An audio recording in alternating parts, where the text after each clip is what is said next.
Since 1992, the Sydney Morning Herald Half Marathon has been one of Australia's largest half marathon events, taking in the best of Sydney's sights. Now, in its 30th year, say hello to the Hoka Runaway Sydney Half Marathon.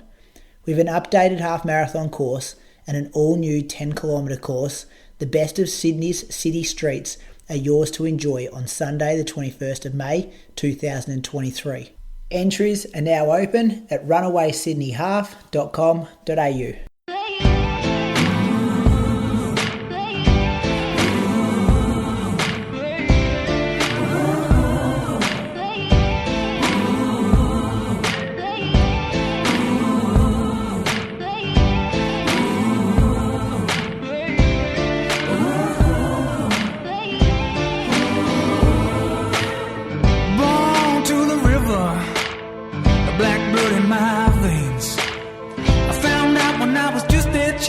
Your skin can bring you so much pain. Now I hear you say you got the best of both ways. Won't you come and take a walk in my shoes and tell me if you take my place? Under cover of my skin. Welcome to episode number 276, part one of the Inside Running podcast. Thank you for joining us for another week. There's so much stuff happening this week leading into the World Cross Country Championships in Bathurst that we're going to break the podcast into two parts this week. So you hear part one today whenever you're listening to this, and part two will come out a bit later in the week. A lot happening, a lot of results, probably the biggest week in our maybe the history of recording the show coming up. I'm so excited that the World Cross Country Championships are coming to Australia and looking forward to talking about all the other things that are happening. Welcome to my co-host, Bradley Croker. How are you this Monday evening? Excited, Brady. Looking forward to a bit of a road trip. And, boys? It's going to be good. It's going to be good. I'm super excited as well. Moose, how are you going this week? Excited as well? Yeah, I've got so much work to do. But it's such a long trip getting up there. Going to be leaving Wednesday night and then driving Thursday, and it's just a big chunk of time. Mate, I hope you find your positivity by Thursday. Yeah, you got a match well, coach. You're We're up and down. Around for 3 days. You're not driving 9.5 hours, mate. I'd be pretty positive if I was just going over to the next town as well. What do you mean you're leaving Wednesday night? Are you going Wednesday and stopping over somewhere? Yeah, well, I couldn't do 9.5 hours in a car will destroy me. So I thought, well, let's go Wednesday night, stop in Albury, and then just do the next day. So break it into sort of like half, I guess. That's smart from you. I like that. Just take an extra day off work. That's no, good. I'm going good Wednesday night. Wednesday night after work. Oh, yeah, you take Thursday fully off. Thursday, Friday that's off what I the was clock. going to have to do anyway. Yeah, I suppose. Anyway, let's get talking about all the other stuff. Take us through your week, Moose. Brad went first last week. You take us through your running week first this week. Yeah, well, I was okay this week. I think I did like 101k or something. Not really a taper. Only the last maybe 2 days was a taper. Started off the taper anyway. So I'm 2 weeks out as we sit here, or a little under. So Monday, 45 around town. Tuesday had a good workout. So we went into Deakin, obviously, and this was 8k worth of alternating 400s. So it was 10 sets. 10 sets of 400 at 72, 400 at 82, or that was the goal at least. And the rule was that if you ran like a 73, then the float rep had to be a little bit quicker as well, like for the amount of time, just to make up so the average remained the same. So we had a good group, and this was we were able to sort of get some guys on the group, and they could pull out when they wanted or sit a lap out and then jump in again, or that they could just do a little less of the workout. And I spoke to Matt maybe the day before and said, how many sets do you think you'll get out of this? Like, how long do you think you'll go for? And he said 10, and I said, oh yeah, I think 8 will be good to aim for. but we'll give ourselves a range of a target from 6 to 10, and if you start working too hard, just pull off. If you go outside workout effort, we'll call it, and into race effort, it's too much.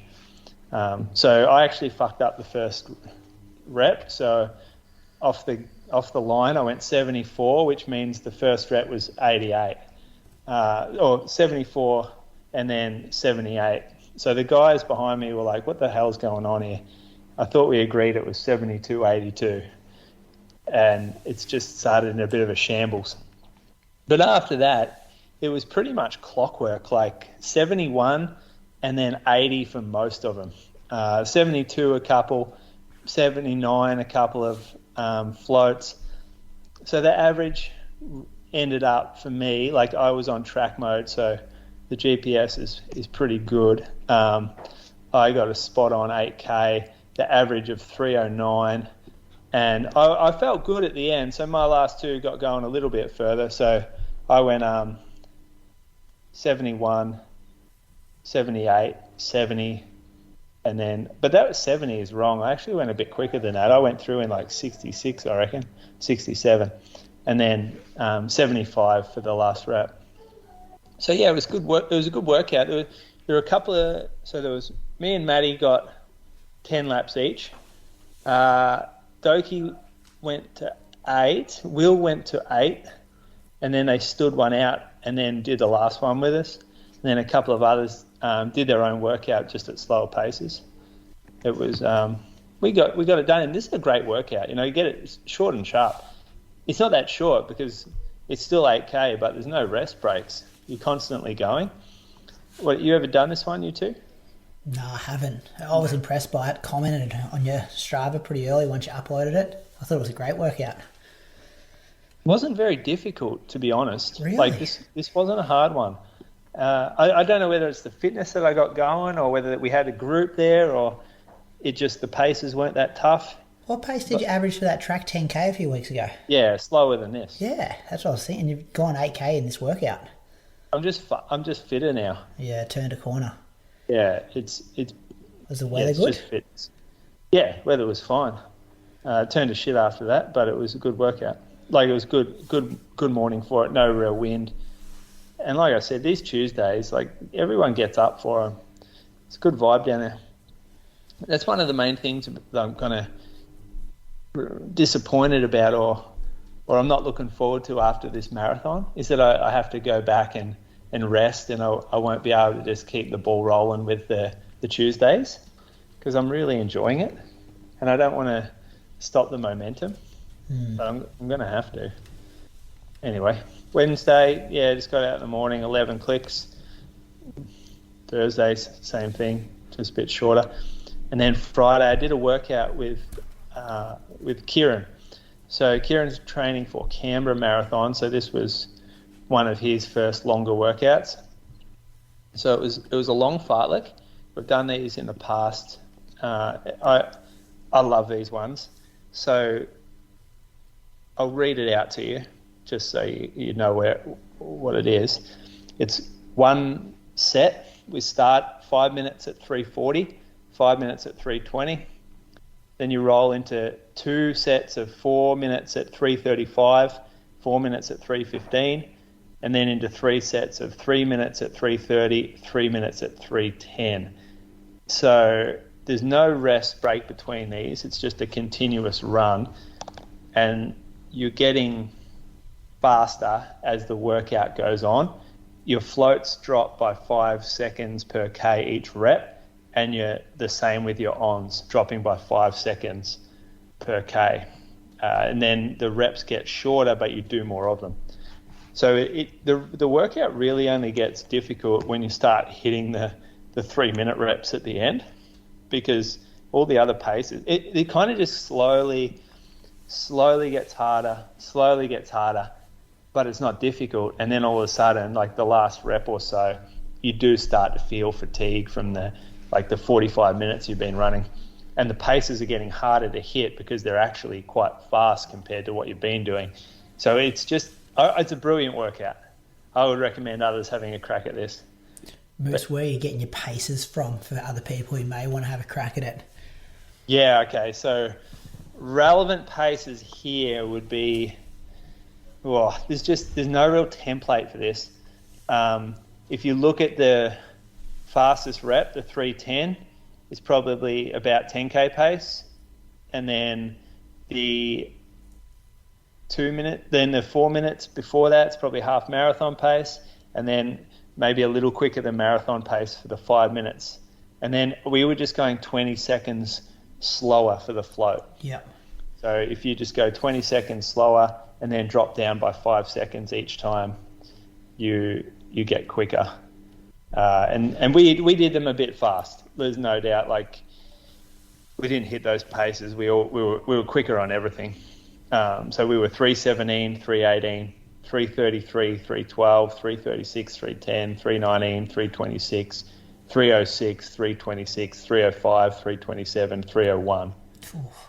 Yeah, it was good. It was a good workout. Kieran, the boy, I'm telling you, he's going to break a few hearts this winter in the cross-country scene. He's probably our big recruit, even though he's just a development athlete, we'll call him. Developed him within Geelong region. He's taken your heart, hasn't he? You love talking about him.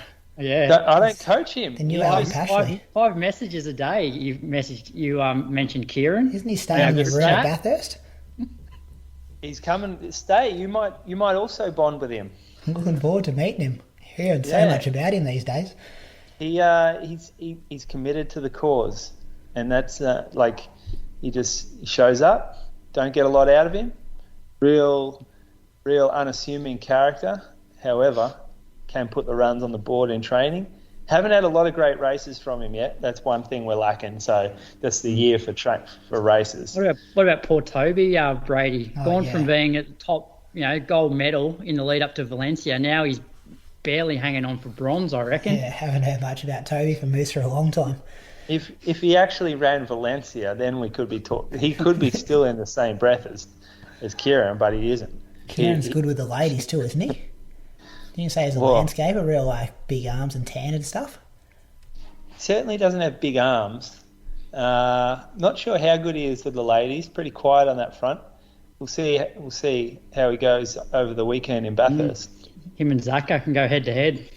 Oh, him and Zaka will be a tag team, I reckon, out there. A couple of single boys on the farm. Move on. Family run the next day is recovery.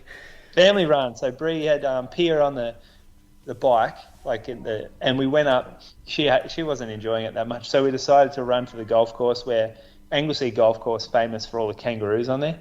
So we got out on the course, and she had a look at some kangaroos. Calls them hoppers. Does hopping movements when she sees them, and then we ran home. That was quite good actually. It was pretty warm in the arvo.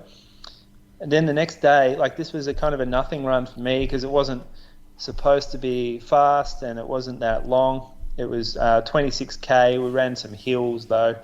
It just felt like I was kind of just getting through it, because I wasn't that inspired to run hard, and I knew I wasn't going that long. Yeah. So yeah, I just ticked it over. Some of the boys went longer. No one did a workout, but that was my week, 105k, and picked up a small little Achilles kind of niggle Sunday afternoon. I was lying on the couch and I'm like, what's going on with that Achilles? And what I find is that the on cloud monster, my foot sits deep in that heel cup, it's a pretty deep cup, and it just irritates my Achilles a bit, the pressure from the shoe. And so I need to be careful of that. And I think that's what's happened, is it just irritated the tendon a little. So I had today off, Monday, day off, got a massage, feels fine. I'll be right to go tomorrow, but I just wanted to play it really safe. Moose, the old cross-country in Bathurst will sort out your Achilles. Yeah, I know. I'm still... The week before a marathon as well, high risk. Yeah, we're up in the air about that at the moment. I'm going to take the shoes for it. But... You might be at Bathurst Park Run with Croaks. Come and do some 6-minute reps on Friday morning. Could be us. We're going to get more attention doing that down the main street than we will out at Bathurst coming 80th. We'll just time it so, when everyone's driving out to the course, we'll make sure we do it down the main road. I'm tapering for the long run Sunday. Oh, no, there will be no long run. Long run Saturday, I think. That's not a bad idea, actually. I like that, Moose. Could be tired for our media commitments, though, Saturday afternoon. Well, I didn't get a pass, mate, so you're the media man. Coaching commitments, whatever you've got on. Coaching, yes, yep. Talk more about that a bit later on, what's going to happen on the weekend. Bradley, take us through your week. It's a good week, though, Moose. See what happens between now and Friday. Because as much as I'd love to race you, I'd hate for you to get injured on a hard cross-country course a week before a marathon. It would be done. Yeah, it would be so dumb. It wouldn't be the smartest thing to do.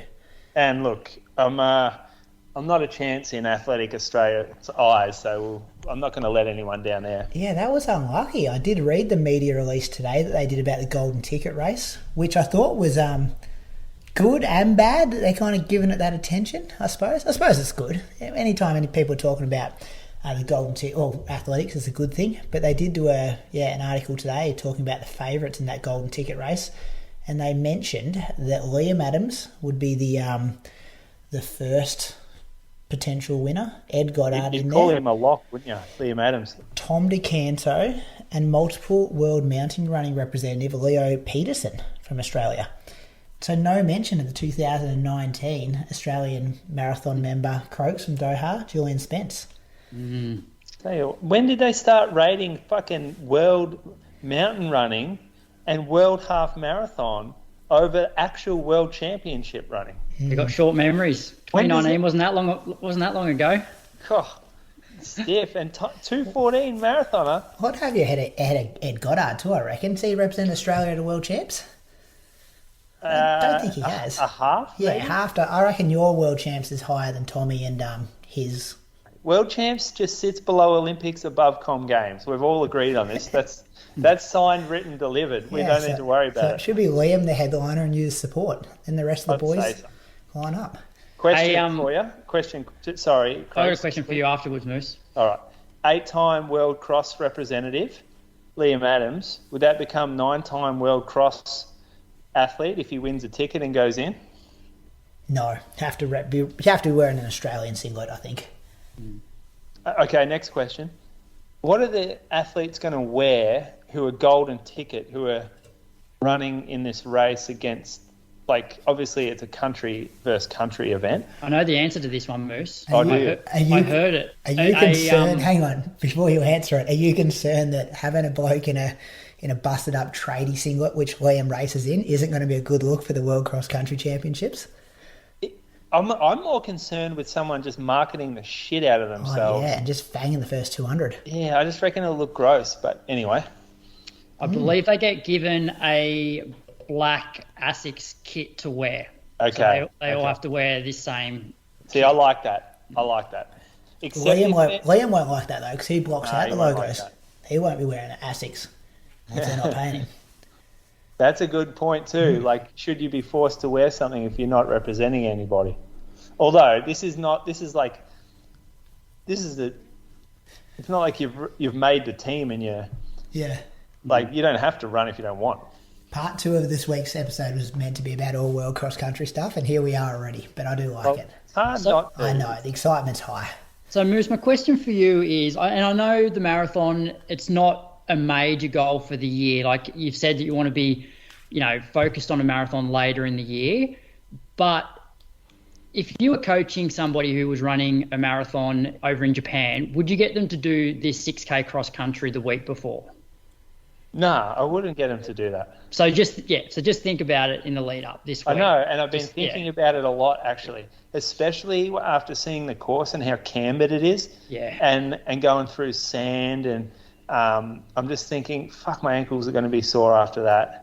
Well, I think you'll pull up sore just because, like I know you do a fair bit over hills already, but this is different. This is different to what you have been training, like the way you've been training recently. So even without the cambers, I think just a hard cross-country race, you're going to pull up pretty sore from it with DOMs and stuff. Yeah. Which is not ideal a week before a marathon. Nah, I know. And the fitter I've got, the more serious I'll take this marathon. And probably when I entered the race, it wasn't that serious, I guess. But the workout Friday, as I was recovering from running like 3:10 efforts, and I was running at low 320s or mid 320s, I was thinking, fuck, this is easy. Like, this is marathon effort easy. So I'm feeling like I could actually run a decent marathon right now. So I'll probably I'll think about it some more, but I reckon I'm 80% not running now after the new wise man of the show just convinced me not. After Craig's talked you out of it. He did well. You've also got to consider the travel. Like, you're going to be putting another 9 hours home and then, another 3 hours to the airport and then the flight to Japan on top of a battered body from cross-country. Yeah, there's a fair bit going on, and I'm busy and alcohol consumption. And the hangover. Yeah. Oh, I can't drink anymore, lads. You're going to be real disappointed with me. I am an old boy. But, yeah, I've got so much on at work too. There's a lot happening, so I'm pretty flat knacker. We'll just see how we... Just jog around, Moose. Just me and you out the back. We'll just do it as a tempo. Yeah. Cross the line holding hands or something. It'd be nice to see the course. Yeah, maybe even just do one lap and then pull out, do a workout somewhere else. Yeah, could do that, yeah. All right, Brad, tell us about your week. All right, I'll whip through it. 45 minutes Monday morning, 4:22s. I then did a few hill strides, so I hadn't done those for a while, but I did say earlier in the year that one of my goals was to start doing a few more of those sort of 1%ers. So I did maybe 5 sort of 10, 15-second hill sprints. Tuesday afternoon, met up with the group out at Thoroughbred Park, and the session was 8 by 3 minutes with 1 minute sort of walk recovery. This went really well, actually. I wasn't sure what to expect, but it ended up being a bit of a progressive session where first rep was 3:24, last one was 3:06, average 3:16s, and felt pretty strong. To put into some context, 2 weeks earlier, I did the 5 by 2 minutes with 75-second rest, and then 5 by 1 minute with 1 minute rest. And I was pretty gassed doing those 2 minute reps off 75 seconds rest, and I pretty much averaged the same pace that I was doing for these 3 minute reps. So that was encouraging. It was a bit windy. Each rep had half of it had a headwind, half of it had a tailwind. But obviously, depending on where we were, one rep was headwind for the first half, tailwind for the second one, and then the second rep was opposite, because we're pretty much getting 2 reps in for each lap of the track. So that was Tuesday. Wednesday, midweek long run, so 80 minutes, 4:18s, 18.5K or so. Then Thursday, 45 minutes, 4:21s. And then Friday morning, I met the group. I wanted to do like an undulating tempo. So I normally do those out at Mulligan's, but just for the sake of the group, like most people, because it's north side, most people won't be able to make it before work. So Friday morning sessions, I've been trying to do it somewhere sort of central. So there's this loop over near the AIS, which I've never done a session there before, but I've run around it years ago. I thought, that would be pretty good. Got there, the elevation was perfect for it, but just the trail was just not in great nick. It was a bit rough and a bit overgrown in areas, but we couldn't go anywhere else. So it's about just over 3K a loop. So we did just short of 2 laps, so like 5.8K. Ran like 3:33s for that, and then took sort of 4 minutes recovery, and then we just did some short hills afterwards, 30-second hills. And I haven't done an undulating tempo for so long, and they are tough, but they are so good for you. And I reckon when I was running really well in like 2017, 2018, I was doing so much of this stuff. It was almost like just you get comfortable at being uncomfortable, because you just don't get into a rhythm. But then, the more you do it, obviously the easier it gets. But then you seem to have so much more power and strength when you get onto the sessions on the flat. So, it was reasonably tough for me just because I haven't done this sort of stuff. But I definitely want to be doing more of that over the next few months. So that was Friday. Saturday. What was the gain for your tempo? It was probably 80 meters of elevation over like 5.5K. But it was more. But what sort of made it more none of the climbs were super steep. It was more the fact that you had enough elevation, and it was always sort of you just couldn't get into a rhythm. Plus, you know the difference between you do a hilly tempo where the surface is really good and you can still actually get a fair bit out of it versus a real bit of a rocky sort of trail where you've got the elevations plus you're not getting that much out of the surface because you've got to be so conscious of your footing. Yeah. It just made it a little bit harder, that's all. So I'm going to have a look around for maybe a different place to do a similar session. Yep. Saturday, just did an hour at 4:25s, and then met up with Rob and Andrew, a couple of guys that I coach for a long run. I did 90 minutes the week before, so I wanted to go hopefully an hour 45 to an hour 50. Got through an hour 50 at 4:20s. Really nice morning, so that was 25.5k for a week of 111. So about another 10k increase on the week before, and fitness is definitely improving, which is good. I like that creeping, the 80 minutes and out of the hour 50 on the Sunday. Like, you just got to creep it up slowly. Yeah, like I'm keen to start doing some doubles and stuff, but I'm just like, it's just silly. Like I don't need to at the moment. Just keep getting a couple of decent sessions in a week, 80 to 90 minutes midweek, and then I'll just hover hour 45 to 2 hours on Sundays for a while. Yeah, smart. I'll whistle through this week. Monday, 70 minutes at 4:46s. Just that real active recovery day in between the Sunday and the Tuesday. Just got to take it easy. Tuesday, I did 5 by a mile at 3:12 average pace off 60 seconds jog. I've been doing these off 90 seconds and cut it back to 60 and definitely felt a difference. It's amazing the difference 30 seconds makes in your ability to recover. So, definitely noticed that in that one. And then I got out for 30. Is the idea behind these threshold pace? Yeah, pretty much. Yeah. I think one of them was probably a bit quicker, but a bit GPS generous, maybe going around the a caravan park that we kind of turn around in. But in saying that, I do find the Coros is a lot more accurate than the Garmin. Like it almost, sometimes when you go into corners and you used to come out of them like dropping time, whereas I feel like the Coros, as it should, like adds time on. Have you guys noticed that with the Coros? Yeah, like definitely if you're running on a course where you're doing lots of U-turns and just turns in general, it's more accurate. But like the guys I was running with on Sunday, he had a Garmin and I had a Coros, and we're pretty much bang on same distance just because it was, there weren't a lot of turns. Yeah. I find those like right angle ones. Like I used to love doing those out of the industrial estate because I drop like 5 seconds a K going around them, but now it kind of adds 5 seconds a K and I've got to kind of work to keep the pace up in them. So, nice little workout. I didn't want too much because I had to race Friday night. So, yeah. So tell me though. Yep. 3:12 average is pretty quick for threshold at the moment. Do you reckon that's faster than threshold? And if it is it because the rep's only so short? Yeah, potentially. Yeah. Potentially. Well, now that given that you raced Saturday night, about 7 seconds where you're at. Yeah. Well, I'll get to that and then I'll ask you. Right. Yeah, because I'm not. Although I had raced, I'll tell you about. Wait for me to tell you about the race and then let me get to that.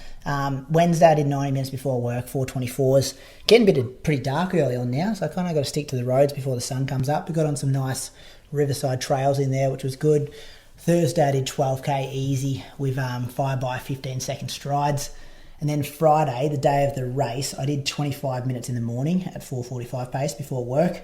And then, drove to Bendigo, took Hudson down. He stayed at Mum and Dad's after work. And then, lined up for the Bendigo 5k frenzy, thinking it's third year, 9 p.m. race, which concerned me a bit because I'm usually in bed at 9 p.m. on a Friday night. But it wasn't too bad.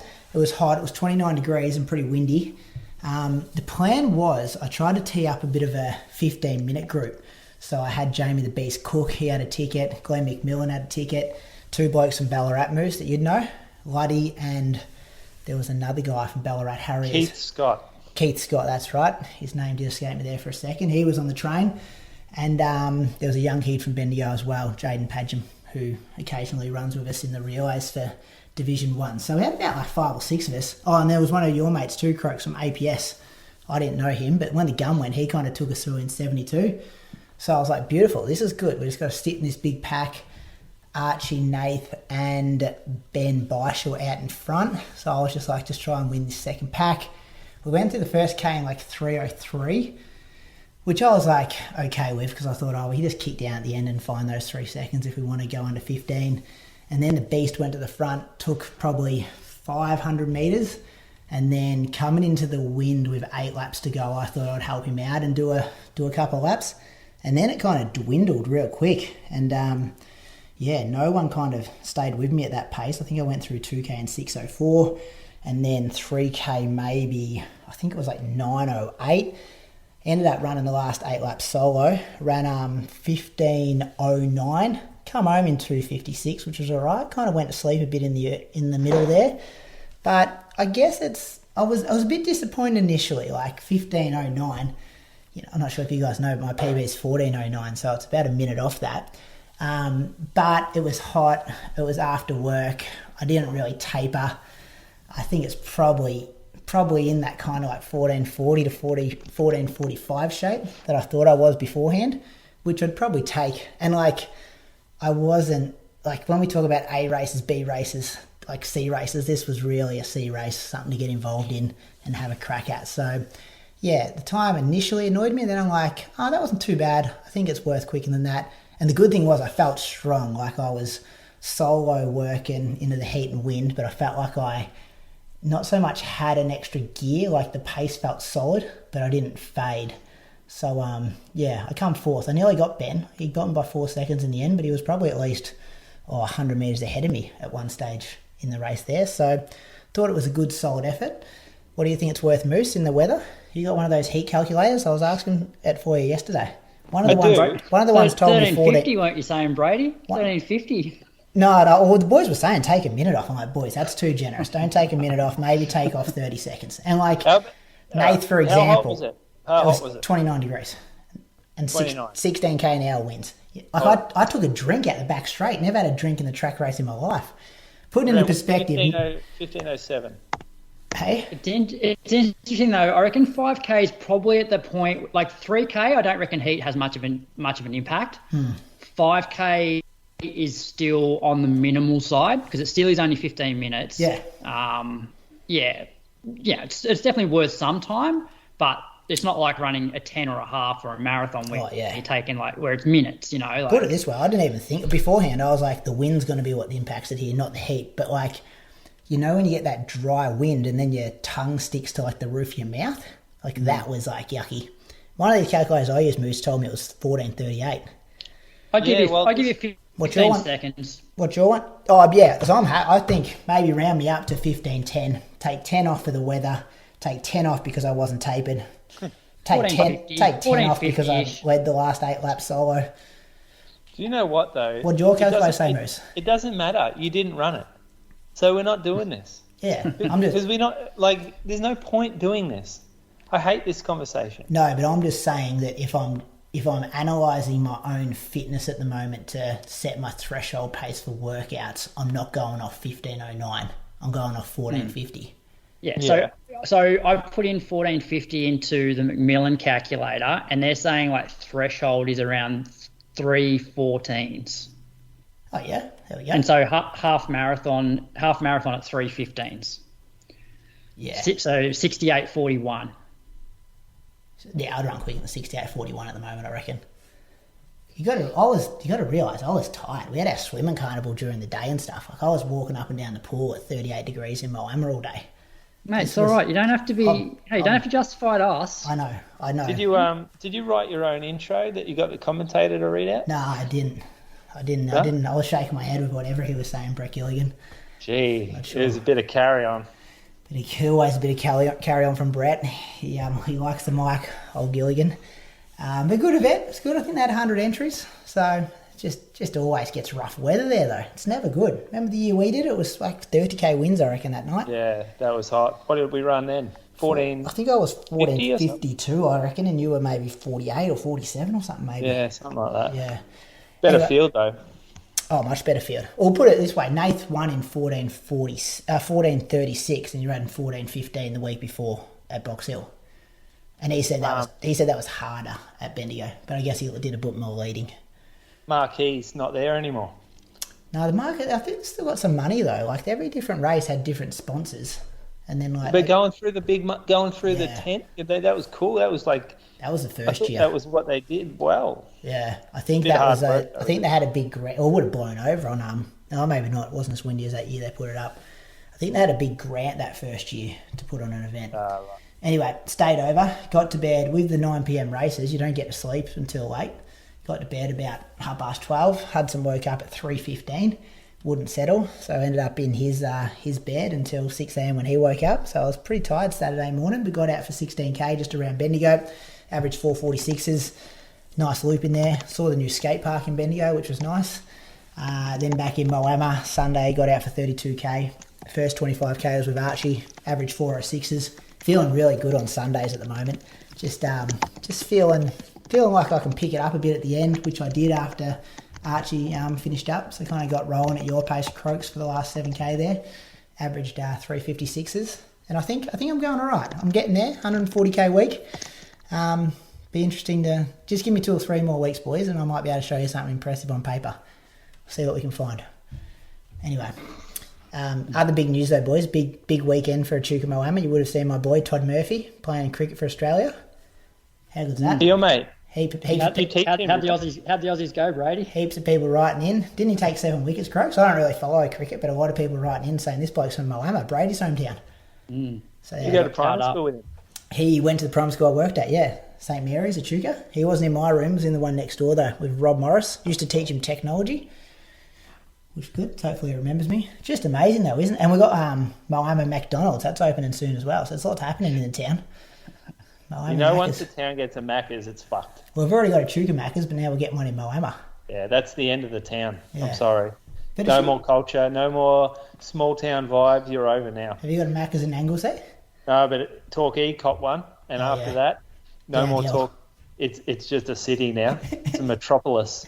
No one says hello to each other. It's just fucked. That's what happens. But I thought it was because we've got the 2 best AFL players coming out of Echuca Moama, like Ollie Wines and Clayton Oliver. Now we've got the best cricketer in the world, and we've got me and Archie winning XCR premierships. Like, can you believe so many people who are good at sport coming out of a town of 20,000 people? Well, I tell you what, Brady, it's harder for you to get on the back page of the paper these days. It used to be easy when we started the podcast. Nah, you were the big dog. It's still easy, Croaks, because these guys turn into big time, and they're not here anymore. So I'm still willing to give the local journalists a bit of time if they want to talk to me.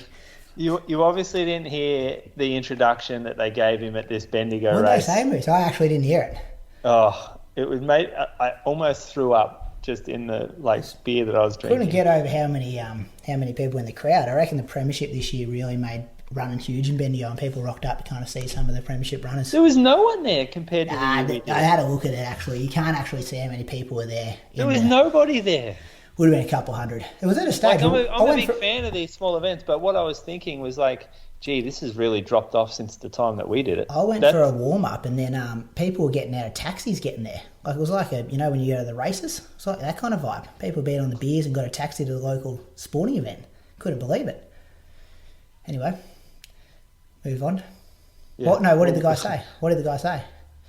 Oh, he said a lot. Did he? But it was around, this man needs no introduction. However, then he proceeded to introduce you for 5 minutes while you were there clapping yourself on the start line. I was not.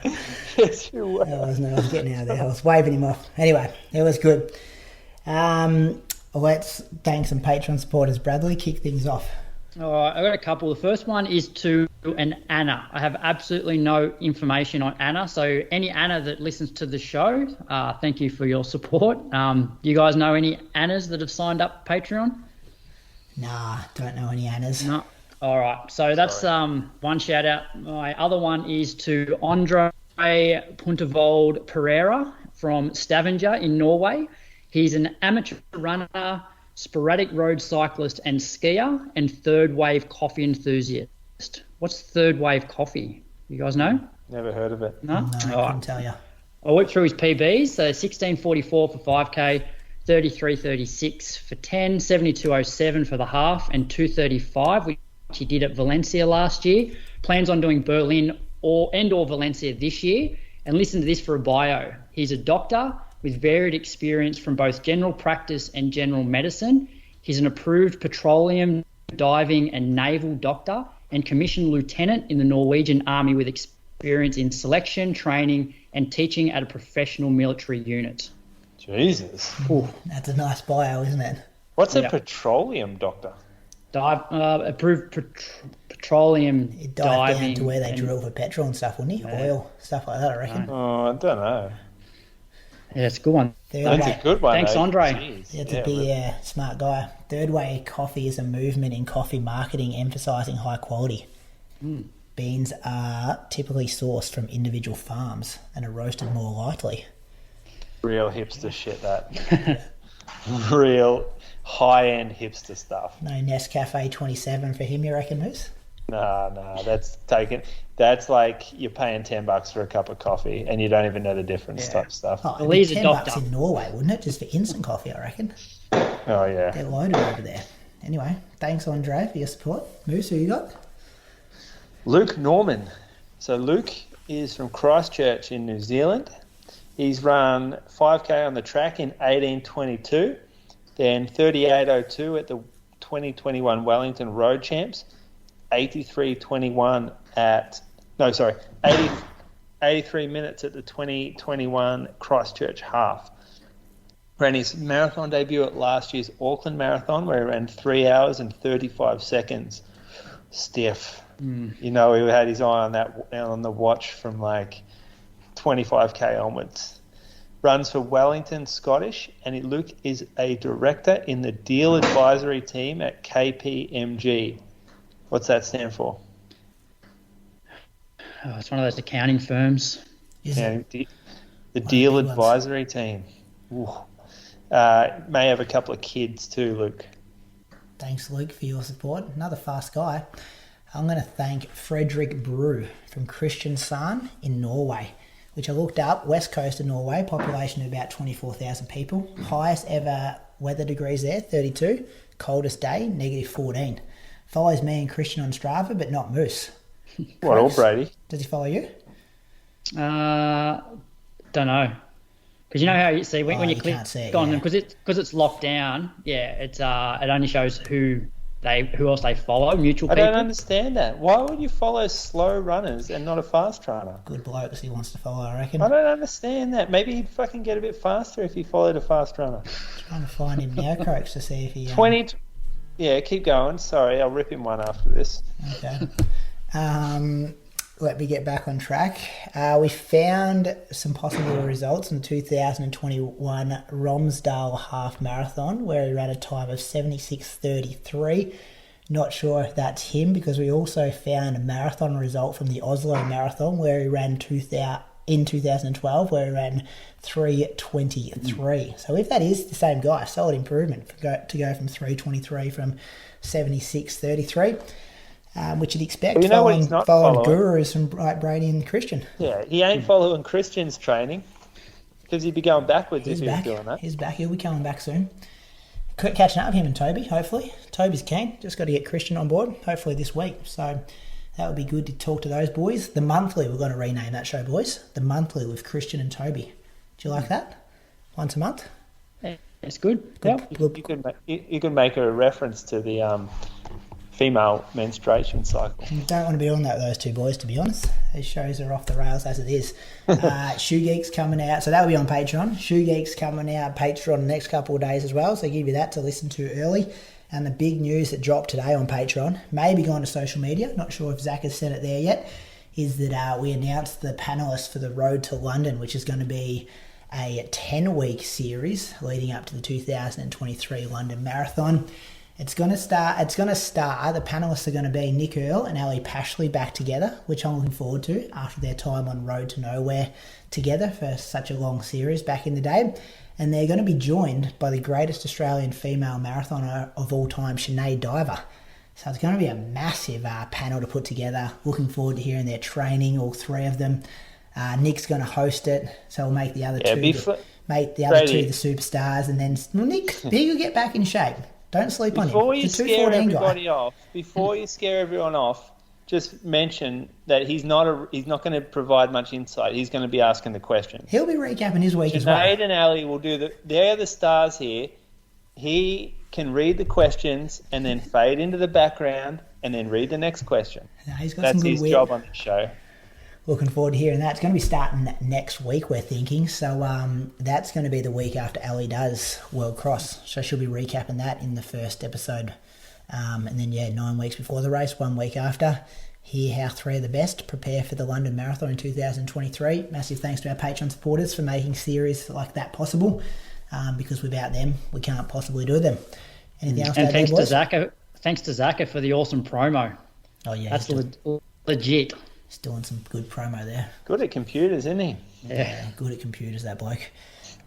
Keep an eye on the social media if that hasn't gone out yet. Now with 2 distance options, half marathon and 10K, Hoka Runaway Sydney Half Marathon will return to the streets of Sydney on Sunday, the 21st of May.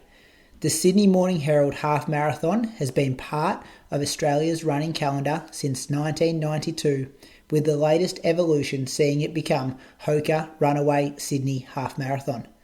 Runaway Sydney will now join 3 incredible destination running events across Australia and New Zealand as part of the Runaway Marathon series.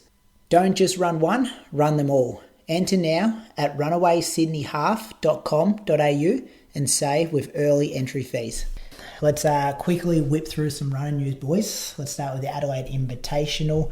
This was Saturday night. We'll start with the 800.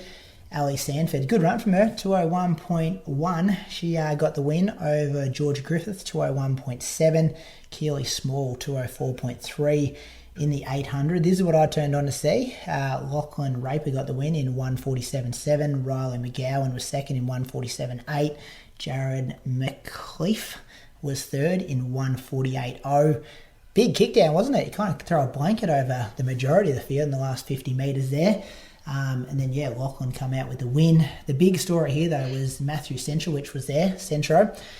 He's travelling Australia at the moment for a couple of track meets, and he was off the back after 100 metres and finished in last position, running 156. Wasn't sure what I was watching. The 2016 Olympic champion getting towed up by, I guess, our better domestic runners. What do you think, boys, when the 800s were happening? When I saw him roll out, I'm like, oh yeah, Centro likes tactical races and like sitting at the back and storming home. And I was happy to just let it go for the first 100, and then it was like 150. I'm like, he's not moving up, and it certainly showed the difference between people that are running 147 and mid 150s. It's a massive difference in ability. But yeah, I thought it was embarrassing, and I did message you boys saying, you guys give me shit about not racing. Well, Centro needs to take a leaf out of my book and not race unless you're in some sort of shape, because that was embarrassing for a guy of his level. He would have been. He was much closer to the women's winner than he was the men's. So the women's winner was 5 seconds away from him, and he was 9 seconds away from the men's winner. So I wonder, does he get paid for that? Yeah, is there something in the contract to bring him out that he has to be at certain performance levels? Or is it just like, come out, here's your X amount of dollars, and these are the events you have to do? I don't know, but I also saw a post, and you guys probably saw... He did say he was embarrassed as well. Like, he wasn't, happy with it, obviously. But I saw a post saying that he's been back running for 5 months. Like, he had 9 months out, but like, I know that if I string together 5 months of training, I'm actually going pretty well. Yeah. You can nail something. You can nail a lot better than that. You'd run a 156 next weekend if you had to do crux, I reckon. No, but the point is, look, last year, January, I was like coming off COVID, busted. 5 months after that, I'm running pretty well. So, maybe maybe the first 2 months of it was basically like run, walk, not proper training. I don't know.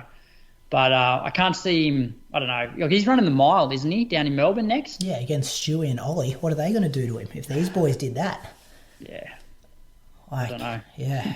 Anyway. Hopefully he gets fit quick. Steeple was there. Brielle Erbacher, she got the win in 9:47. Georgia Wingcup second in 9:52. Men's Ben Buckingham, I'm going to call this the run of the night, 8:25.8. His PB is 8:19. Kicked down the last K, I think, in 2:41, 2:42, kind of sat in, and then made the boys hurt in the last couple of laps. Matty Clark did a good job to hang on, 8:29, and then John Gay, he's going to run the World Cross Country Champs for Canada. He was third in 8:39. 5K was an odd race. Queensland clean sweep though.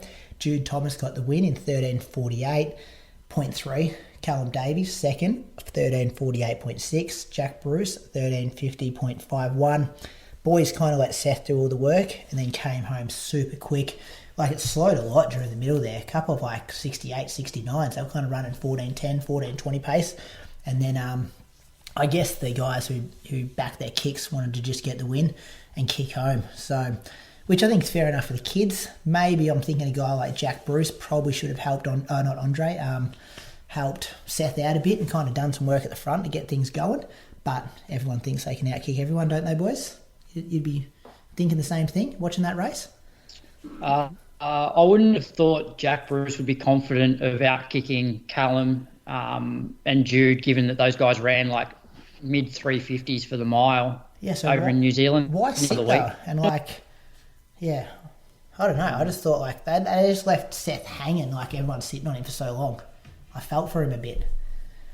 It's interesting that 3 Queenslanders were the ones battling it out at a race in South Australia too, considering South Australia's been growing as a distance running state. Like we talk about them a lot, having a really deep, especially the men's field. Same with the women's, like with Jess, Caitlin. Yeah. Isaac wasn't. Isaac was 4th. Isaac Hayne.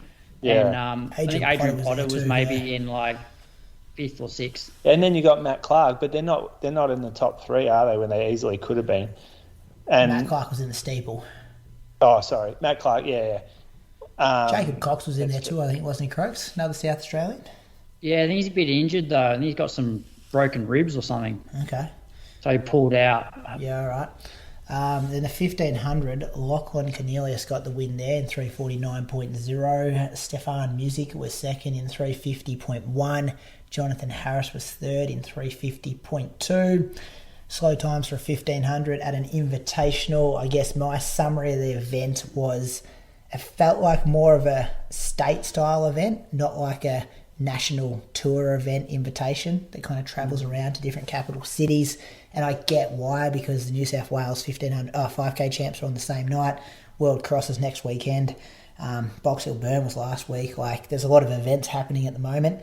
I'm like grateful the Bucks rocked up and kind of put a good time on the board, because everything else was probably a bit slower than expected for a meet of this quality calibre. Thoughts, boys? Am I being too hard on it? Felt like more of a kind of club meet. I don't think you're being too hard on it. I was watching and thinking the same thing. Like the 5K, there were some good guys in the 5K, just didn't probably execute like you wanted it to be fast. 15, disappointing. I thought very good from Ben Buckingham. I thought that was a great run. And Jess, give him no love on the commentary. Yeah, they didn't. And Dave Colbert, they didn't give him much when he was running. No, he was smacking it up. He was running, what was he, 6 seconds off his PB. It was a meet record. Season opener. Yeah, I thought, this guy is absolutely flogging it and we're barely talking about him. But so pretty stiff there. And the outdated Croaks before we move on? I stopped watching it, to be honest. I wasn't getting too inspired by many of the performances, so I went and watched Yellowstone on Stan with Viv. But yeah, I think as well, there were too many distance events. Given, as you said, Brady, like New South Wales 5K was on, a lot of our, I guess, big names are, running World Cross next week, and you've still got like a men's 8, a men's 15, a men's steeple, and a men's 5K. So that's going to dilute the field, where if you, say, didn't have a steeple, you've got Bucks and you've got Matt Clark in the 5K as well. There's just too many events, I thought. I've said it a million times, but if anyone's got any pull when they do the scheduling, just put all the distant events back to back to back. I want to turn on my stream at 7, see 5 distance events, and then it's turned off at 7:30. Like, wouldn't that be good? Like, how annoying is it when you go, what time's that race? Okay, 7:15. Okay, the next one's at 7:38, so I turn it off for 10 minutes, then I get the stream back up. And we're living in a day and age now where attention spans are small. Give it to us on a platter so we can consume it, and then we can go and watch Yellowstone on Netflix like Croaks does. Well, that's it, Brady. If they had done that, where it was everything in a 20-minute or 20-30-minute block, I would have said, hey, Viv, let me just watch 30 minutes of athletics and then let's go and watch Yellowstone. Whereas it was like, as you said, 10 minutes. You can't watch a TV show in the 10-minute break. Hours for maybe 20 minutes of content. 100%. And you see the people getting annoyed that they don't show the field events and stuff in the comments. Like, well, then give them half an hour of like their events. Anyway, I think that's a basic one. South Australian 3K champs also happened last week. We missed it. Adrian Potter got the win there, 8:12. Max Stevens second, 8:16. Daniel Canala, 8:22. Tara Palm in the women's, 9:30. Brooke Hines, 9:40 for second. And Sophie Hilpala. I think I've got it right this time. I've got that name wrong a few times. I reckon that's my best attempt at it. Thank you, Sophie. Well, hopefully, Sophie. That is correct. 9:41. Moose, Vic Milers Club. Vic Mile Championships. I missed this one. So, Matt was Hussey. Another race that was on so close to it, and these are quality times. Like, these guys would have been winning. This is very good the times, 15 aren't they? at Adelaide Invitational. This is a better Very quality event. In the men's, anyway. Yeah. So, not so much the ladies. But Matt Hussey won the race in 4:01. I reckon he's won that before, maybe a couple of times. Archie Noakes has run 4:01.63, so just off the back. And Luke Shaw, this is not a blanket finish, but it was a very tight finish. 3 guys running 4:01 at is this the state mile champs? Yep. Yep. In the ladies, Piper Gay won in 4:48. So that's 72s. I think she's quite young. She beat Lucinda Rourke, who ran 4:52, and Tully Rowe ran 4:53 for third. Yeah. They had an 800 as well. Piper was born in 2008 by her profile. What's that? It's like 14 or something.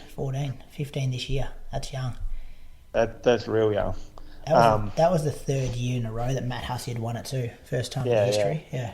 Oh, yeah. That's good. Considering you don't see his name around that much. Just pops up for that one every year. He loves that race. It's his specialist. He's a specialist, Vic Miler. In the 800, Mitchell Langborn won in 1:51, and Rochelle Kennedy won the ladies in 2:06. WA also had their 5K champs. So Luke Graves, 14:18.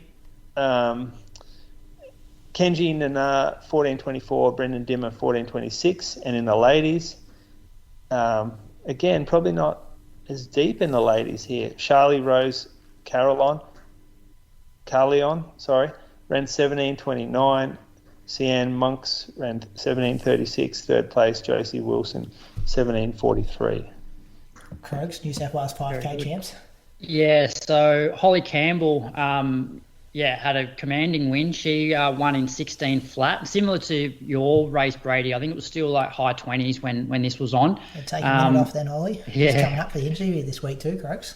Yep. So she beat Ella Logan, who ran 16:53, and Helena Eastham was third in 17:01. In the men's, it was a battle in the last lap between Tommy DeCano and Connor Whiteley, but the youngster got the best of Tommy. Connor won in 14:16, Tommy second in 14:17, and Harrison McGill was third in 14:21. So that wraps up the domestic news. Overseas, there was the Millrose Games, which contained the Wanamaker Mile, which Ollie Hall won last year. So he was trying to go back-to-back. It wasn't to be. Yared Nagus, he won in 3:47.38, which was a US record and 0.37 off Kajelcha's world record. Neil Gawley from the UK, he was second in 3:49.46. And Ollie Hall was third in 3:50.83, which is the exact same time to the 100th of a second that he ran last year. So it's an equal national record. Another standout run from the meet was Alicia Monson. She won the 3K in an American record of 8:25. Some good running. Ollie's got to be happy with that, doesn't he? Yeah, I guess. I guess he got beaten by his training partner, but at the same time, puts a good time on the board. This Nagusi's going all right, isn't he? Yeah, so he broke the US 3K record a couple of weeks ago, and then this one. So he's one to watch this season. Yeah, one to watch for Brady. Yeah, might pick him at the end of the year. Could have a good year. Tell you what, Dane Verway's mate on Twitter called him out for a bit of suspect behaviour. I saw that after you sent the link through. He went to town, didn't he? It was kind of like... He's a moron, that bloke. Yeah, do you want to give it airtime or not? Nah, we probably don't want to give it airtime. Let's move on. Listen to question, Croaks. Let's rip through the end of this show, Because we've got to make this one a bit shorter. Yeah, all right. So this question comes in from Frankie. Hey, chaps, started listening to your podcast about 3 months ago. Love the content and the banter. I'm just a recreational runner, but going to Chicago just after some advice. How many days before an overseas marathon would you arrive? I know everyone is different, but keen to benefit from your knowledge and experience. Hope I'm not out of line asking this. Thanks in advance. Looking forward to the showdown in Bathurst. Frankie. Good question. I don't think we've spoken about this too much.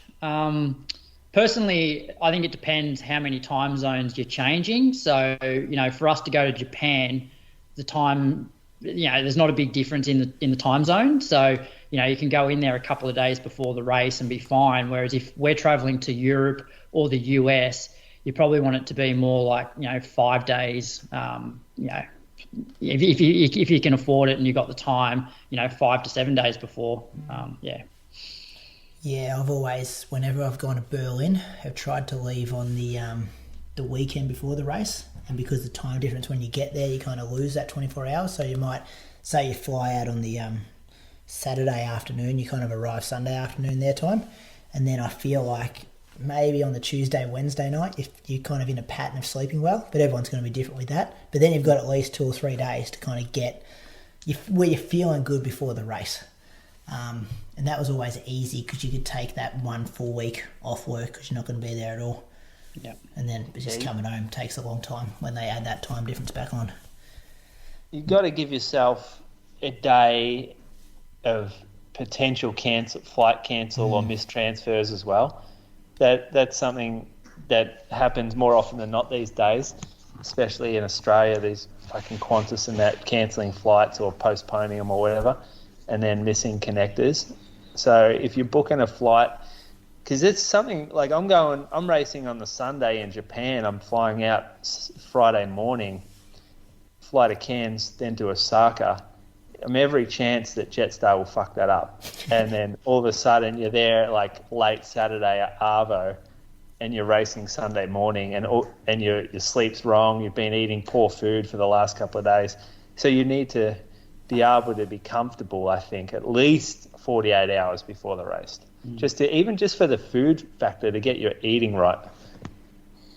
What do we do for Biwa, Moose?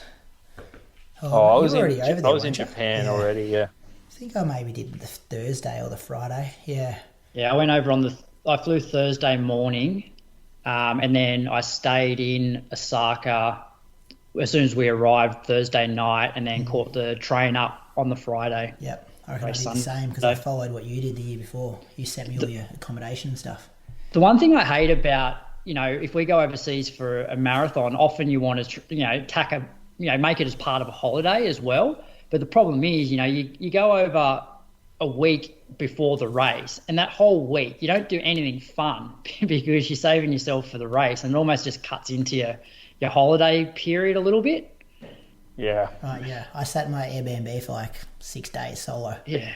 It ain't a holiday, is it? It's not a holiday. No. It does your head in too, because all you're thinking about is the race, and you don't want to be on your feet. Lucky Christian. And Toby had COVID, so I couldn't even go catch up with him. Can't have beers. Can't have beer, yeah. You just want to drink all the different beers and stuff too, don't you? You see at the supermarkets over there for like $1. You want to go hang out at the bars and stuff just get a bit of culture about you. Yeah, just an Arvo out in the sun. Yeah, beer gardens. And everything looks good, doesn't it? Like stuff that you wouldn't even think about doing. Like, you just walk past cafes and you're like, I wish I could go in there and just eat that random food that you never do anyway because you can't do it, you want to do it. Mm-hmm. Yeah, having a holiday after is the go, but you're always pretty... Yes, I like running on my holiday too. I think it's a good way to explore the city. And if you going on a holiday after it, you really might not be able to run that much. So that's the other thing. That's the flip side to it. You might not be able to get out and enjoy the cities that you're in with a jog. And then your mental health isn't great because you're so used to running first thing in the morning and feel different. Yeah. You know what I mean? Yeah, it's an interesting one. It's so fun to go. It's a hard life being on holiday, isn't it? It is, isn't it? Yeah, all the things you can't do. Anyway, good question though, Frankie. Thanks for listening to the show. You've only been listening for 3 months. Go back and listen to the other ones if you want to. A few big interviews back in the day, early days. I used to race back in the day. Yeah. Go back to episode 150 and Croaks might be racing. Anyway, Moose on the Loose, Purchase of the Week, Rules of Strava, Moose is Confused. What else has this segment had as its name? Moose is Confused only last about 2 weeks. Moose changes his mind. Remember that? Yeah. Moose is changing training policy. Moose is Confused is when I use when I'm not allowed to go that hard on something. You want to call something out and you're just like, hey, I don't know how this happened. Oh boy, what have we talked about in our message group? We should bring that up. What's something we haven't been happy with? What's something that we're up in arms about? Nothing's been getting us angry, has there? Oh, I heard one today. I was listening to I heard it in 2 podcasts today. We can cut this out if it's not appropriate. But people that refer to their running as professional or careers when they're not like paid to run. No, I like this. It grinds my absolute gears because I think it's misleading to the audience. It comes from a triathlon thing, I think. Oh, does it? Yeah, okay. Because pro triathletes, they're professional triathletes because they pay a fee to like Ironman or whatever it is, and then they are allowed to get a license, don't they? Yeah. Then they've got the license, and then they can enter the race in the professional division, and so they'll tell everyone, I'm a professional triathlete. When no, you probably get beat by a lot of people in the age group section. You just have paid that fee to get the spot, and you make zero money off this. Maybe you get some fucking protein sponsor. That's all. Maybe someone looks after you with a discount off something, and that's like, it's all about telling people you're professional. You don't see it that much in running. No, it's just creeping in though. Maybe that's where it's coming from. Where have you seen it, especially? No, I'm not going to say names and stuff. I just heard in a couple of different conversations in the running media, people are referring to themselves as professional athletes, or when I had my running career or whatever, and I'm like, hang on, I was beating you and you're like, not that good. Stuff like that. You ever call yourself a professional? No, never. I'm a professional school teacher. Yeah. No, I hear it in the store a fair bit. What, so people come as runners? No, not as runners. They'll say, is that what all the professionals use? Oh, yeah. And they're kind of referring to people that like might go to the Com Games or something. I'm like, well, there's about 2 professionals in that team. Yeah. And that's where it gets interesting because some of those people deserve to be professionals, but there's just no money in the sport. I was more frustrated because these people, I think, were using it to mislead their audience. Who are you talking about? You got to No, I'm not going to tell you who I'm talking about. No. Well, how are we going to know? No, it's just in general. That's what I'm talking about. Let's move on. What's coming up, fellas? From you. Hey, what's not even my segment? What are you talking about? You were trying to get us to throw people under the bus by saying what's been happening in the message group. What distances do they run, Brady? One's retired. Doesn't retired. matter. Well, that's almost another topic. Retired from their professional running career. Can you retire if you haven't been like a professional? Can you put out a retirement post? That's right. If you're just a hobby jogger, wouldn't have broken 30 minutes for 10k. Anyway, what's coming up? We're going to Bathurst this weekend. We're going to seek a second show coming out. We're going to talk about the World Cross Country Champs and preview that. Holly Campbell interviews coming up, Croaks. Give us a bit of an intro to this. Yeah, so Holly finished 5th at the cross country trials and made the team. And yeah, it's quite interesting because we've obviously spoken a bit about a sister on the podcast page who's represented Australia at the World Champs and the last World Cross. And it's a remarkable story because Holly was, a pretty good junior and then battled years of injuries. And even now, like, she's running about 100 kilometres a week, which is not a lot compared to maybe some of the other girls that she's racing against. So, it was cool just to hear her story and goals for the future. And if she can stay in one piece for the next couple of years, she's definitely one to watch. Yeah, surprise packet at those trials. That's for sure. All right, boys. Anything coming up between now and the weekend when I see you boys? No, we've just got travelling. tee up a few runs up there, work out what we're going to do on the weekend running-wise. I doubled today to try and get some Ks out of the way for the weekend. We're not going on a training camp, Croaks, 2 days. I'm still going to run every day. Oh yeah, I'm running. I'm going to smack you in that session, Croaks. Come Oh, on. you're going to come and do some 6-minute rest with me, Moose, before we go and watch Brady run. I think we will. Nice. I found a dirt trail about 5k from where we're staying. I cannot get over that. I'm the most unfittest out of the three of us, and I'm the only one towing the line. You're fitter than me. Mate, I ran 15:10 on the weekend. This is ridiculous. Anyway, enjoy this episode, interview, whatever it's called, with Holly Campbell. Talk to you guys later in the week. See ya. See ya.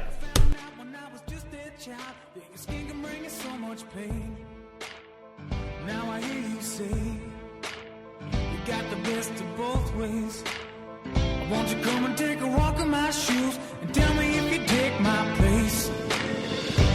On the cover of my skin, I've heard all your names. If it's all the same, I'll keep on walking.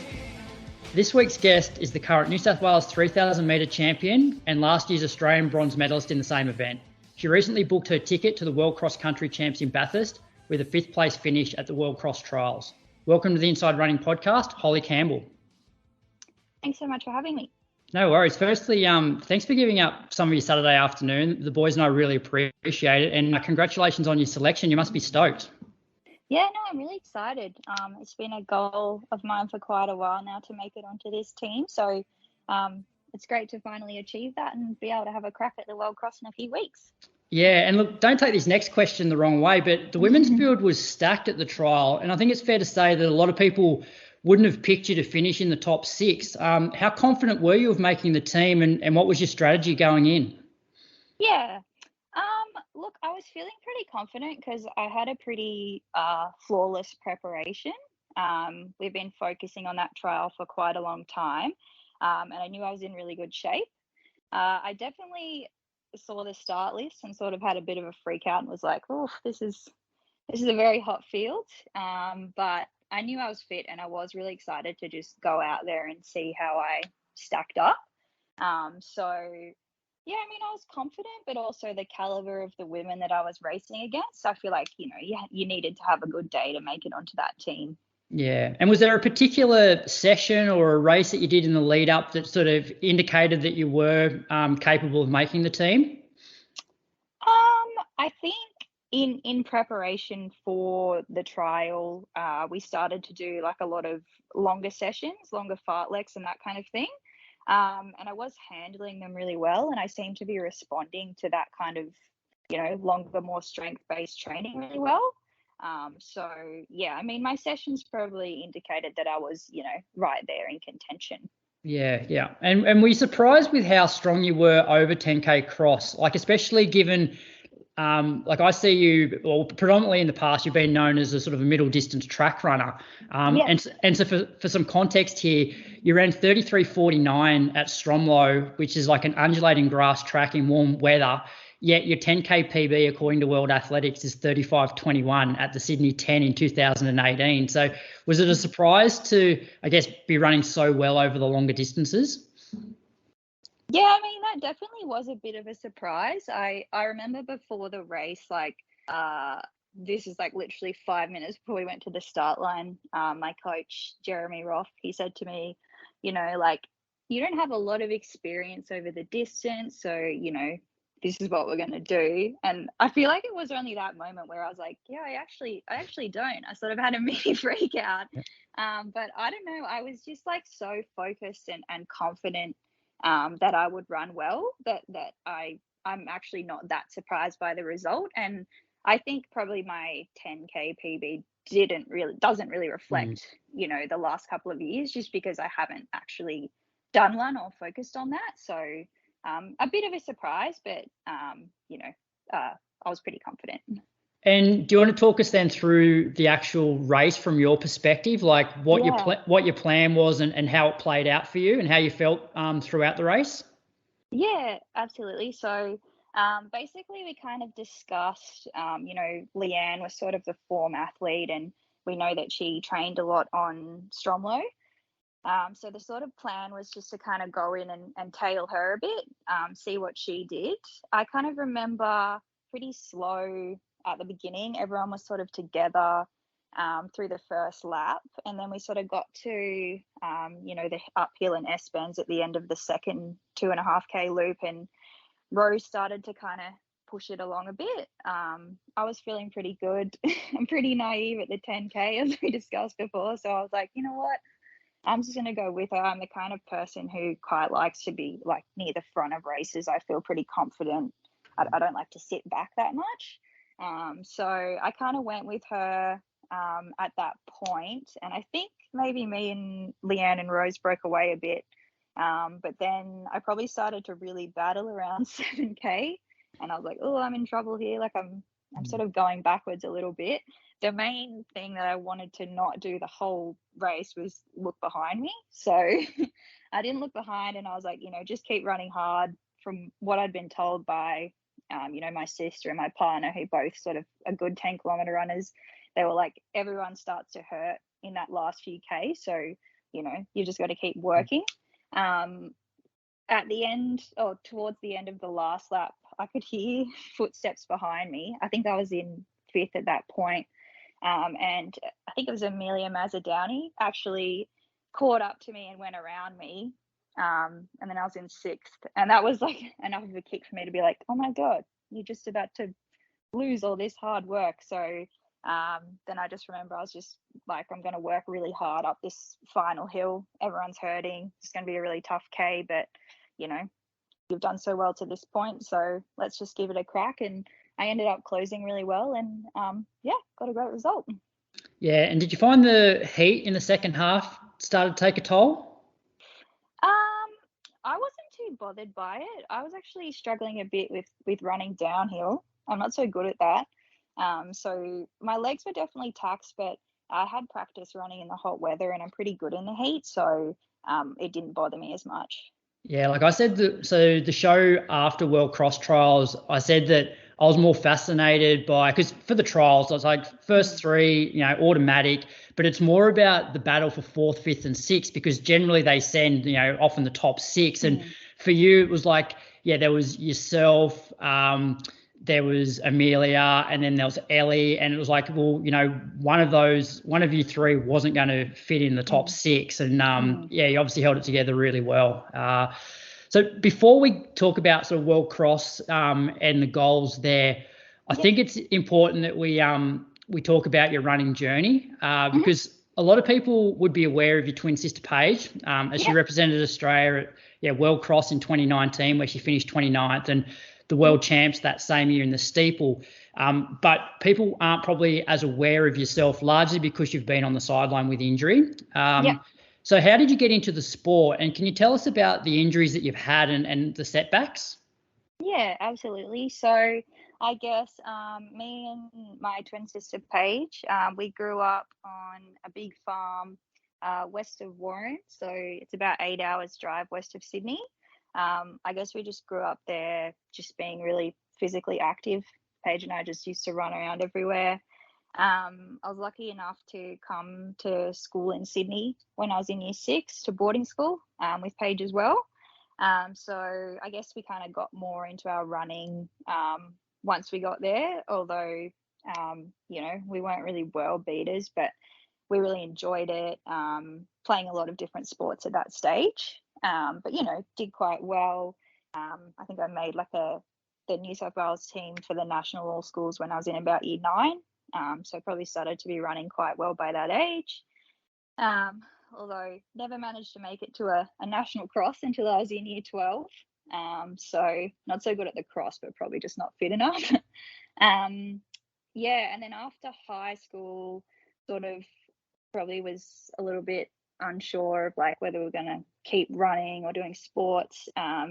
We actually ended up going to Dubbo and having a gap year. Me and Paige were just living together there. And we just had a lot of time. So I guess we started to focus on our running a bit more just because we were really enjoying it.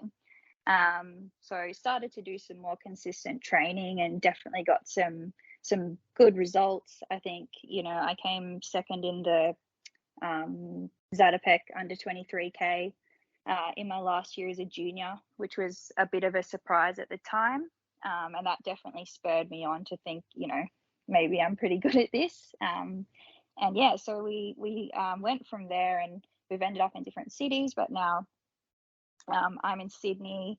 I kind of thought I would just keep progressing, after that point. I think the following January I ran 4:15 for 1500. So, that wasn't bad at the time, and I made the national final, and I kind of just expected that if I kept training and working hard that, naturally I'd progress and just start doing, all these amazing things that you see, people doing in the running world. But then I probably really hit a roadblock around the end of 2016, 2017. I just started to really struggle with lower limb issues. So I had about 3 tibial stress fractures between 2017 and 2020. And they just really, I guess, stop your momentum because you're out of running for quite a long time every time that you get a bone stress injury, and then you've got to come back, and then something else would always prop up. So there was sort of a 3-year period there where I wasn't able to train consistently. I probably didn't train any more than like 8 weeks in a row before something else would happen. And so I think I only raced once or twice in that period as well. So didn't do much racing, and was at a pretty low point by the end of 2019. I was sort of considering whether I wanted to keep going, just because I think you're at an age there where you're at uni and everyone's doing, different things in life. And when you're not really progressing in your sport, you're sort of like, what's the point in this? I'm not making any money out of it. It's purely an enjoyment thing, and I'm really not enjoying it. But, I guess I was inspired by all of the good things that Paige was doing. She sort of showed me that it was possible, to achieve really good things. So she really inspired me during that period. And then in 2019, Ruffy started coaching me. And I think that was probably, one of the best things that's happened in my career. I was, unsure whether I wanted to continue, and he just showed so much belief in me straight away. He's a real planner. He just started making plans, and he got me going. And initially, I was unhappy because he had me on such a low volume and such a low level of training. I didn't really think that it was enough for me, because I probably thought I was a bit better than where I was at the time. But it's ended up being that he has just, progressed me along really slowly over the last kind of 3 years. And, now we are where we are now.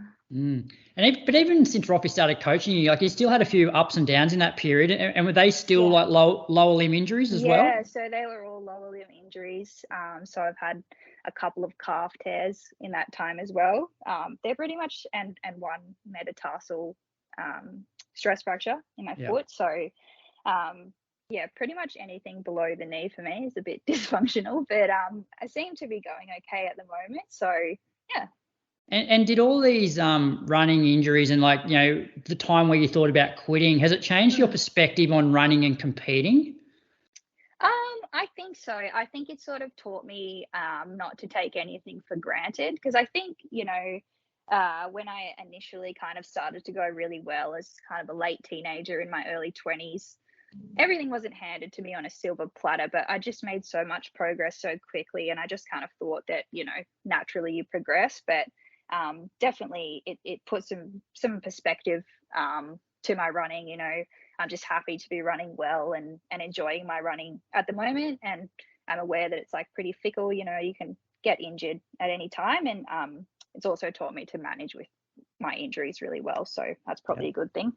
And talk me through this gap year. It sounds interesting. What were you doing during that year, and who was coaching you during this period?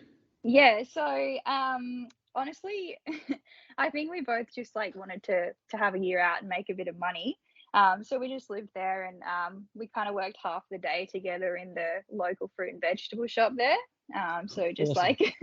bagging fruits and veggies. And then our high school coach was still coaching us at the time. So her name was Megan Mannix, and she was also a great influence on my career. And she was coaching us at the time, and we probably weren't doing high mileage. The long run was like 6 or 7 Ks, but I think just consistent running really, helped us along. I had a question here, which you pretty much answered. It was in regards to like seeing Paige make Aussie teams. Like, was it hard for you or motivating knowing, you've got the same genes and you should be able to do it as well? So you've already answered that one. But when it comes to you and Paige, like, is there a strong rivalry? Like, if you're racing, like, it sounds like you're really good friends. But I know if I was racing my brother, I'd be like, I want to do everything in my powers to beat him. I'd probably be a little bit pissed off if he beat me. Like, what's the dynamic like between you and Paige there? Yeah, I mean, we get along really well. We're very close. I think that we have a lot of respect for each other because, we're both pretty hard workers. That's just our nature. But definitely when we're out there on the track, I think it's, every man for himself. We want to beat each other, but there's definitely no intense rivalry. We don't go home and jib at each other about it. Yeah. You already mentioned that you're coached by Jeremy Roth, who I used to train with Roffy, and he was a past guest on the show back on episode 39. So for those that don't know, Roffy's an Aussie rep, 334, 1500 metre runner. Do you want to talk us through a standard training week, Monday to Sunday? Yeah, absolutely. So pretty, I'd say I'm probably on the lower mileage kind of end, for someone that's running the 10K. Monday morning, normally I just do an easy 45 minutes. And then in the afternoon, we kind of do like a speed session. So I'll just do a 15-minute jog before that in the afternoon. And then we do a bunch of like hurdle drills and hip mobility, glute activations, and then we'll do just like some acceleration. So we'll get the spikes on and maybe do like 4 by 60 meters or maybe some 120, something like that. So a bit more middle distance oriented. Tuesday I normally do a 35-40 minute swim in the morning, and then in the afternoon we do track. So that would be any kind of track session. I've been doing quite big volume ones recently. So this Tuesday just been, for example, I did 2K mile, 1200 mile 2K with a lap jog in 2 minutes between each one. Wednesday, I normally just do an easy 70 minutes. Thursdays, I've been doing 70 minutes, but with like a 20-25 minute pickup in the middle. So not too hard, nothing intense, but just a little bit of stimulus there. I do a swim on Thursday morning as well as my double. Fridays I have a rest day. Saturdays I do my second biggest session for the week. So today we actually went to Narrabeen and did like a kind of Michigan style session with some track and some road reps. But we often go to Centennial Park and we do like a fartlek or a threshold. And then I do a swim in the afternoon as my double, and then on a Sunday I do long run. So at the moment I'm doing an hour 45, and generally I do that at Centennial Park as well. Yeah. So weekly mileage would be what, 100, 110? Yeah. So I think the max I've done in the last sort of couple of months would be 108ish, but generally somewhere around 100 or a little bit under. Yeah, which is like, as you said, like it's pretty impressive, like to be matching it with these, the girls that are probably running 150, 160K, like you're there doing, 100K a week. So it's impressive. Do you have a favorite and a least favorite workout that Roffy gives you? My favorite ones are like anything that's like longer with like the thresholds or, the long fartleks. I'm just really good at that stuff. I really like, we've been doing this fartlek 4 by 6 minutes with 1 minute float and then 4 by 1 minutes at the end. So it's like 36 minutes altogether. That's really good. Feel like I get a lot out of that. Least favorite would be anything like really speed based. So I hate doing like really fast 300s or 400s. I really struggle with that kind of more anaerobic type running. So yeah, that would be my least favorite. It's funny you say that, because here I was like, I look at your world athletics profile and it's like, there's a fair few 800s in there, 1500s in there. And like, most 8-15 runners generally like that sort of quicker stuff. But so I sense that you're going to be moving up in distance in the near future. Yeah, so I guess, I've always been kind of more strength based, but, I guess it's hard to run like 5Ks and 10Ks if you're not doing any consistent training and you're not fit enough, which is probably why I've always tended towards the shorter events. And I definitely did plan to move up this year. Yeah. And do you do any like gym work, like lifting and stuff like that? Not doing any lifting at the moment, finding that a bit too hard to fit in with work. But just, some strength and rehab exercises. And that's it. Yeah. All right, let's move on to World Cross. Do you have some goals? Look, this might sound a bit cliche. My main goal is just to try and go out there and run the best I can and enjoy it. I think, Paige set the bar pretty high coming 29th in 2019.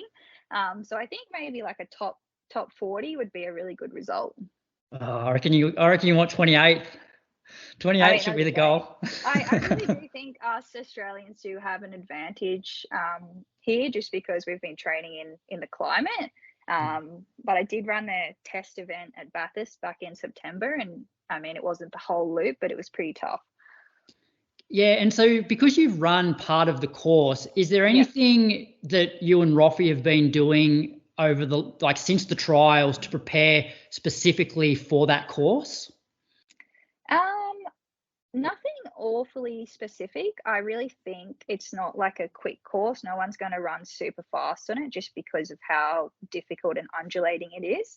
I've just been trying to run hills. I try and run some hills in every single run that I do. And in every workout we've been including hills as well, except if it's a straight track session. But all the fartleks and that kind of thing, just trying to get some hills in to get that stimulus. But otherwise, just focusing on, I think it's just, you need to be really fit. Yeah.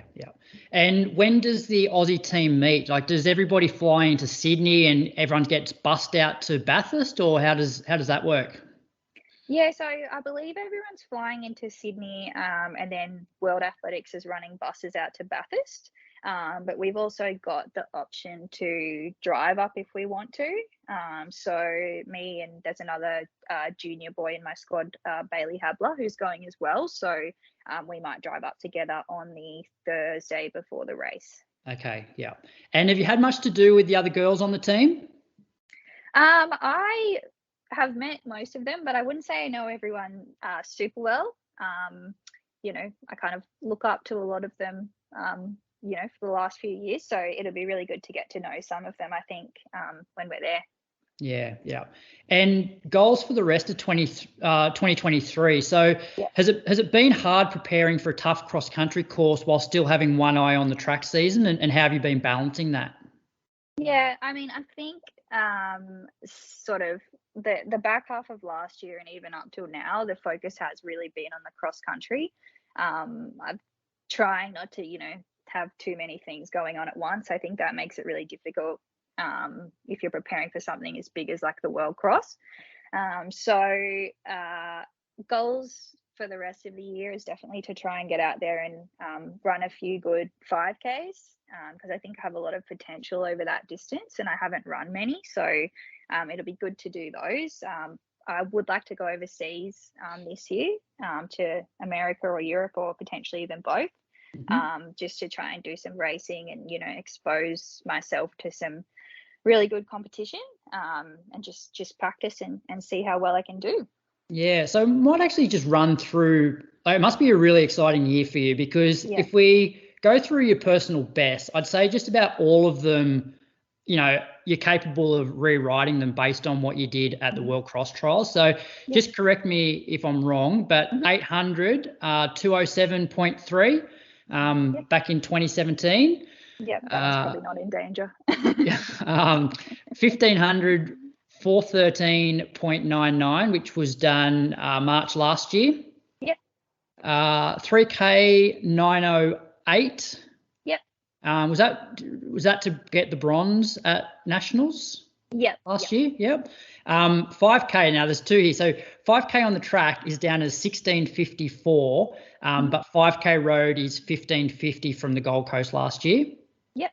And as I said before, 10K. It was 35.21 at Sydney 10 back in 2018, but you ran faster than that at Stromlo. So, like I'd imagine that you'd be looking at low, like, you finished 2 seconds behind Izzy Bat-Doyle, who's run like low 15 minutes and 31:40 for 10K. So, you're certainly looking to rewrite all of those PBs, I'd imagine. Yeah, no, I'm really looking forward to, getting into some track racing this year, trying to see what I can do. I definitely think I can, improve that 5K significantly. I'm not sure if I'll run a 10. I'm in kind of no hurry to get to the 10K track, but obviously in the future, that's something that I can look towards. Might be good to do some 10K road races in the back half of the year as well. So hopefully can get a bit quicker there. Yeah. And do you, from your training group, like how many people are in your squad, and do you have people helping you out for reps, or are you doing a lot of the stuff solo? No, we got a pretty big squad. So I don't know, there probably is about 20 of us now. So pretty big group. We got a lot of teenage boys, and then we've also got Laura Roth. So that's Roffy's wife. She's obviously a former Australian champion in the 800, so very good caliber runner.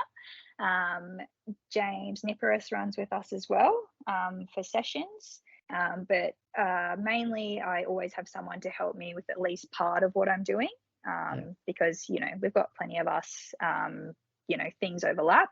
A lot of the boys do the 8:15, but they can do that kind of threshold work with me, or they jump in for, some reps to help me out. So, I pretty much always got someone to run with. It's great. Yeah. And what do you do outside of running? Because like part of the reason that we wanted to interview, I guess, the World Cross representatives, or especially the ones that, don't get mentioned on our show regularly, so that when people are either watching on TV or are on the course at Bathurst, they sort of know a little bit about the runners that they're cheering for. So what do you do outside of running? Yeah, so I did a Bachelor of Science at uni with a major in nutrition and food science. So I am looking to do a master's in nutrition and dietetics. I just sort of haven't got around to that yet. I've kind of put it on hold because I have been focusing on my running, and it's not a degree that you can kind of just do on the side. So at the moment I work full time for an insurance company. So yeah, that's mainly what I do outside of running for work. Yeah. Okay. Yeah. And interests outside of running? I'd say I really enjoy like food and cooking. Love doing anything like that, trying new recipes, just cooking for everyone. Other hobbies, reading. I love going to new coffee shops, trying new coffee, and then also just getting back home to the farm when I can. Brady's a big reader. I'm not such a big reader, but he loves asking people that he interviews what's the most recent book you've read. Yep. Currently I'm reading White Teeth by Zadie Smith. It's pretty good. I'm about halfway through it. I like it. I just got recommended it by my partner, so that's why I'm giving it a go. Yeah. Very good. Well, thank you so much for giving up some of your time. We'll all be on course at Bathurst, so it'll be nice to hopefully meet you in person. Before I let you go, though, one thing I did notice was your Strava bio. You might have to update it, because your Strava bio says that girl you used to race in high school, now a shuffler with shin splints and chronic ankle pain. Yeah, probably need to update it, but keeps me humble. Yep, put that one there. World Cross representative 2023. So all the best for the next couple of weeks. The country's behind you, and as I said, look forward to cheering for you at Mount Panorama in 2 weeks' time. Awesome. Thanks so much, Brad. Thanks, Holly. Bye. Win your way to the start line of the Hoka Runaway Sydney Half Marathon on Sunday, the 21st of May, by winning one of 2 double passes for you and a mate. Check out the Inside Running Podcast Instagram feed for details on how to enter.